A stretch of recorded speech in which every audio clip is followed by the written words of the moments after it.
বট গাছে সত্যিকারের কথা কি কিছু থাকে? শুনেছি অনেকবার ব্রহ্মদৈত্য থাকে। সত্যি সত্যি ব্রহ্মদত্ত গাছের নিচেই থাকতে পারে না বা গাছের নিচে কেউ আসে না।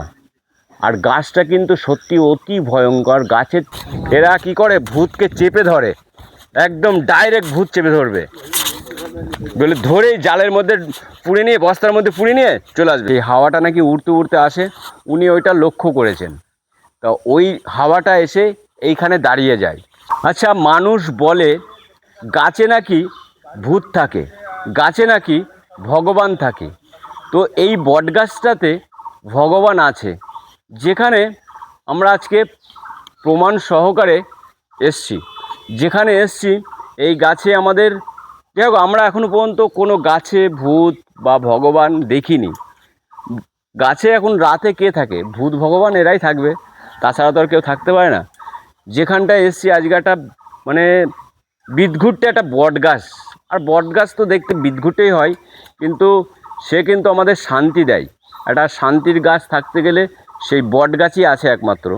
আজকে এসছি সেই বট গাছের নিচেই। এই বট গাছের গোড়া বা শিকড় আর বট গাছের যে বোয়া, যেগুলো আপনার ঝুড়ি, যেগুলো বয়ে আসে ডাল থেকে, একটা সুন্দর ঝুড়ি বয়ে এসে আবার সে মাটির নিচেই ঢুকে যায়, ঢুকে আবার সেখান থেকে সে আপনাকে মানে খাদ্য দেয় আর কি গাছটাকে। বট গাছ শুধু গোড়া থেকেই খাদ্য পায় না, আরও যে বোয়াগুলো বা ঝুড়িগুলো নামে সেখান থেকেও খাদ্য গ্রহণ করে। সেই গাছের নিচেই আমরা এসেছি। আর এই গাছের একটা বিশাল কাহিনী আছে। গাছটার বয়স দেখেও মনে হচ্ছে 1 থেকে 150 বছর বয়স হবে সম্ভবত।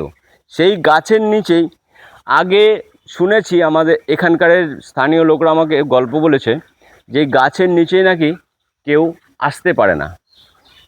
এখন দেখছি গাছের নিচেই পরিবার বাড়ি সব চলে এসছে। তো গাছের নিচেই, এখানে এক দিদিভাই বলছে যে গাছের নিচেই কেউ থাকতে পারে না বা রাতে কেউ যায় না, কিন্তু সামনেই কিন্তু বাড়িঘর সব তৈরি হয়ে গেছে।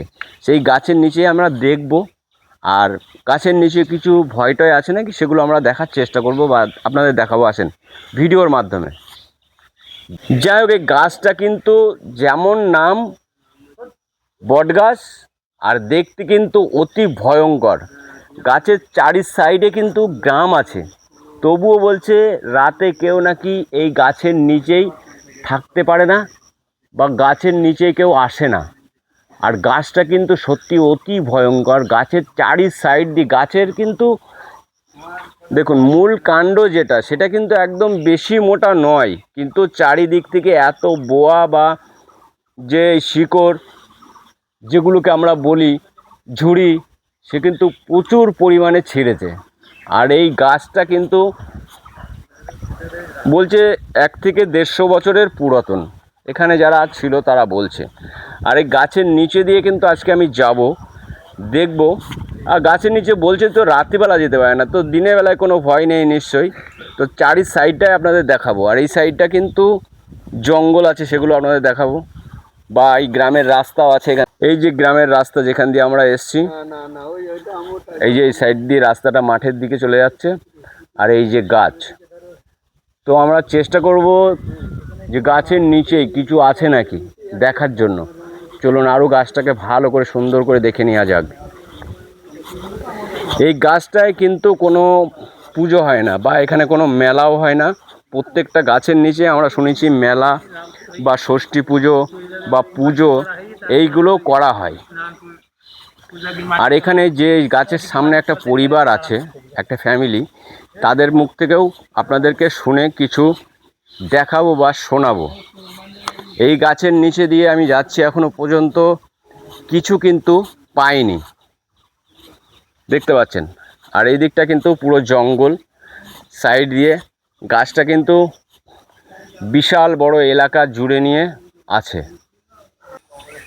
যাই হোক, আমি এর চারি সাইড দিয়ে কিন্তু অনেক ঘুরেছি, আপনারা ভিডিওর মাধ্যমে দেখতে পেয়েছেন।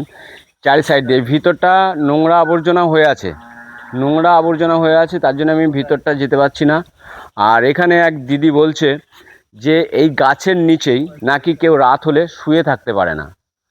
তো আমার ক্যামেরার সামনে আসতে চাননি, যাই হোক দরকার নেই। তো এই গাছের নিচে নাকি কেউ থাকতে পারে না রাত হলে। আর কিছুদিন আগে নাকি একটা সাধু এসেছিল এখানে। সাধুটা এসে বলেছে যে এই গাছের নিচে আমি থাকতে পারবো না, মানে সেই সাধুটা এখানে থাকার জন্য। সাধুরা তো জানেন গাছের নিচেই শ্মশানে নিরালা জায়গায় থাকে, তারা সাধনা করে, অনেক সময় অন্য কিছু খায়, সেই কারণে যেখানে সেখানে থাকতে পারে না। আর এখানে এসে গাছের নিচে বলেছে আমি থাকতে পারবো না। আর এই দিদিটাকে আমি জিজ্ঞাসা করলাম যে এর কি ঘটনা আছে, আপনার কি কোনো জানা আছে? বলছে ঘটনা বলতে আমার কাছে আমার চোখের সামনে কোনো ঘটনা এখনও পড়েনি, তবে একটা জিনিস আমি শনি মঙ্গলবার আসলে লক্ষ্য করি। বলছে এটা হাজরা গাছ, তো এই গাছটা নাকি ওই দিকে আর একটা গাছ আছে সেই হাজরা গাছ, সেখান থেকে নাকি একটা হাওয়া শনি মঙ্গলবার রাত্রি হলেই সেই হাওয়াটা নাকি উড়তে উড়তে আসে। উনি ওইটা লক্ষ্য করেছেন। তা ওই হাওয়াটা এসে এইখানে দাঁড়িয়ে যায়, সেই হাওয়াটা আর ওইদিকে চলে না। তো উনি এইটা নিজের চোখে দেখেছেন। নিজের বাড়ি আছে এখানে, আর এখানে দুটো বাড়ি আছে, কোনো বাড়িগুলো ছিল না। বলছে 15-16 বছর হলো আমরা এখানে আমাদের ফ্যামিলি নিয়ে আমরা এখানে এসে নতুন বাড়ি করেছি। তো যাই হোক, এর ঘটনা যতটা আমার জানা ততটাই আপনাদেরকে বললাম, বেশি বাড়াবাড়ি করার দরকার নেই। আর আমরা বাড়াবাড়ি করি না, যতটুকু শুনি ততটুকুই আমরা বলি।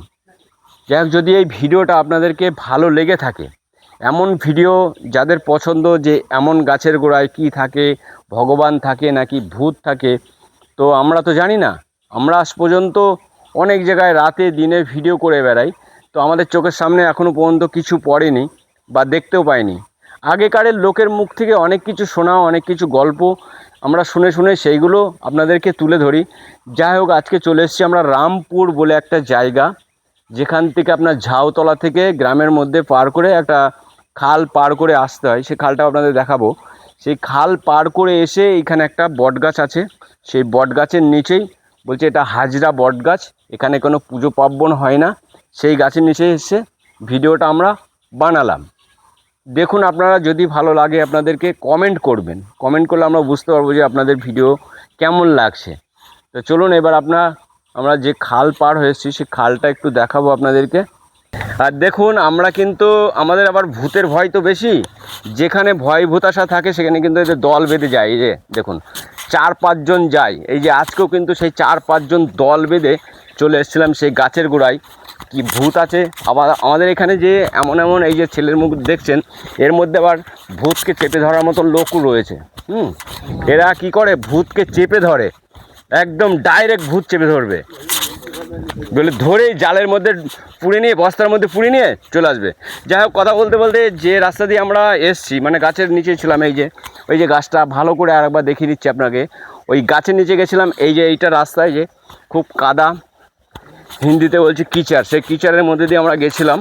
যাই হোক, এবার সেই খালটা পার হওয়াটা আপনাদের দেখাবো, কোন গ্রামে ঢুকেছিলাম আজকে চলুন আপনাদের দেখাচ্ছি। আর এই যে সঙ্গপঙ্গ সব যেগুলো ছিল আমার সঙ্গে, যারা ভূত ধরতে গিয়েছিল তারাও যাচ্ছে সামনে দিয়ে। এই যে বট গাছের নিচে গেছিলাম, তো ওই বট গাছের নিচেই কিন্তু এই দাদাটার বাড়ি। দাদার মুখ থেকে আমি শুনবো, দাদার নামটা একটু বলবেন? কার্তিক ঘোষ। কার্তিক ঘোষ। দাদা বলছি, এই বট গাছের নিচে আমরা গেছিলাম ভিডিও বানাতে একটা, তো এই বট গাছে সত্যিকারের কথা কি কিছু থাকে? শুনেছি অনেকবার ব্রহ্মদৈত্য থাকে। সত্যি সত্যি ব্রহ্মদত্ত আপনি দেখেছেন আজ পর্যন্ত? আমি জীবনে কোনো চোখে দেখিনি। চোখে দেখেননি? তাহলে কি করে জানলেন? আগে পরের কথাই শুনি। আগে পরের কথা শোনেন, মানে আপনার এই বট গাছটা কত বয়স? আগে শুনেছি ব্রহ্মদৈত্য থাকতো। ব্রহ্মদত্ত থাকতো, এখন আর থাকে না, তাই তো? এখন দেখিনি আর। আপনি কোনো, আচ্ছা ওখানে আর একটা দিদি রয়েছে, আপনাদের কি হয় জানি না, ওই দিদিটা বললো যে প্রত্যেক শনি মঙ্গলবার হলেই একটা হাওয়া আসে, ওইদিকে নাকি কোথাও একটা হাজরা গাছ আছে, হাজরা গাছের ও কুমড়ির ধারে। এটা কি আপনার সামনে কখনো অনুসরণ করেছেন? হ্যাঁ, পড়েনি, কিন্তু ব্রহ্মদত্ত আছে এটা আপনি জানেন, তাই তো? বাবা কাকাদের মুখে, বাবা কাকাদের মুখে শুনেছেন। এ দেখুন গাছের নিচে, মানে কিছু যখন হয় তখন তো কিছু তো ঘটেছে, না ঘটলে কেউ মানুষ তো উল্টো পাল্টা বলতে পারে না। দাদা বলছে ব্রহ্মদত্ত থাকে। তো আপনি এখানে কতদিন আছেন? 20 বছর।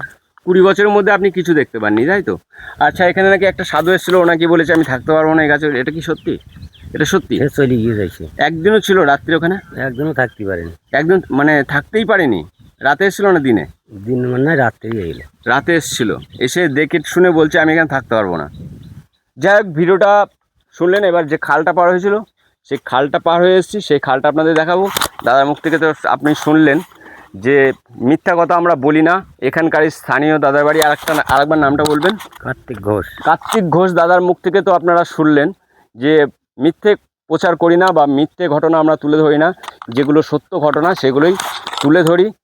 চলুন এবার সেই খালটার দিকে চলো। যাই হোক, যে খালটা পার হয়ে আমরা গেছিলাম, সেই খালটা পার হয়ে আমরা আবার বাড়ির দিকে রওনা দিচ্ছি। যে খালটার উপর দিয়ে একটা ছোট্ট একটা ব্রিজ মতো করা আছে কাঠের, আর খালটার নাম হচ্ছে, খাল নয়, এটাও একটা নদী, এটা হচ্ছে ঝোর নদী। তো ঝোর নদীর আপনার এদিকটা আর ওদিকটা দুই দিকটা দেখাবো। একটু ঝোর নদীতেও কিন্তু অনেক দাম কচুরিপানা জমে আছে, কোনো স্রোত নেই এই নদীতে, কোনো স্রোত হয় না কখনো, বর্ষাকালে হয়তো হয়। আর এই সাইডটা দেখালাম, এবার আমরা নদী পার হয়ে চলে যাব। যাই হোক, ভিডিওটা কেমন লাগলো অবশ্যই বারবার একই কথা বলবো, যদি এমন ভিডিও দেখতে আপনারা প্রস্তুত থাকেন বা ভালো লাগে কমেন্ট করতে ভুলবেন না। ভালো লাগলে অবশ্যই শেয়ার করুন। আর আমি রবিন ছিলাম আপনাদের সঙ্গে, ভিডিওটা শেয়ার করতে ভুলবেন না। নেক্সট ভিডিও দেখার জন্য আপনারা একটু অপেক্ষা করুন, খুব তাড়াতাড়ি আমি আসছি, ততক্ষণ আমি বাই।